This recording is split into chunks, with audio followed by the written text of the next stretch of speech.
Images of a Central West End couple brandishing guns outside their mansion last month have traveled across the globe, and tonight the guns seen in those images are in the hands of police.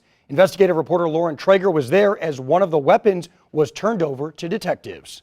The reason we've done that is we want to make sure that nothing is tampered with. Wrapped in a sandwich baggie, the small handgun that's had a big impact. Attorney Al Watkins first showing it to us before handing it over to two St. Louis police detectives Saturday. That gun, the same, pointed at protesters on June 28th by Patricia McCloskey. Her husband Mark armed with a rifle which was taken by police at the McCloskeys' home Friday night. Watkins revealing a key fact to reporters Saturday about the handgun. It doesn't work. But I do know that steps were taken which required the dismantling of the gun and the reassemblage of it in a fashion that would render it safe and acceptable for utilization as an exhibit in state and federal court. Watkins says McCloskey knew it wasn't operable when she pointed it at protesters, her finger on the trigger. So the intimidation factor that you utilize within the context of any self-defense, yes. Watkins, known for colorful language. She's not pulling it out, like I said, to clean her ears. As of Friday, no longer represents the McCloskeys. It's perfectly legal.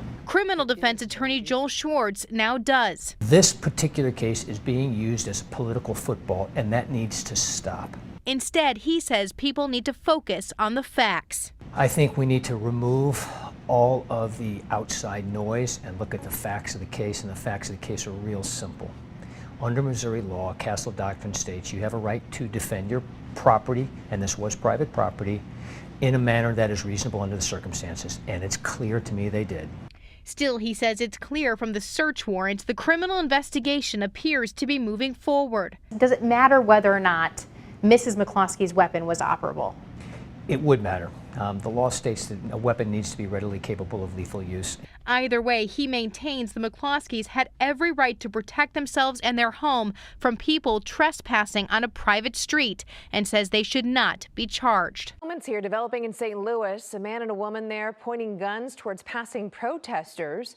The couple was standing watch right outside their home yesterday. Those protesters were making their way through the streets to the home of the St. Louis mayor.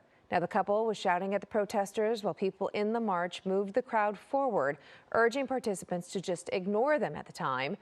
Protesters are demanding the resignation of the mayor, Elida Cruson, after she reportedly read the names and addresses of people who wanted to defund the police department there. Let's go!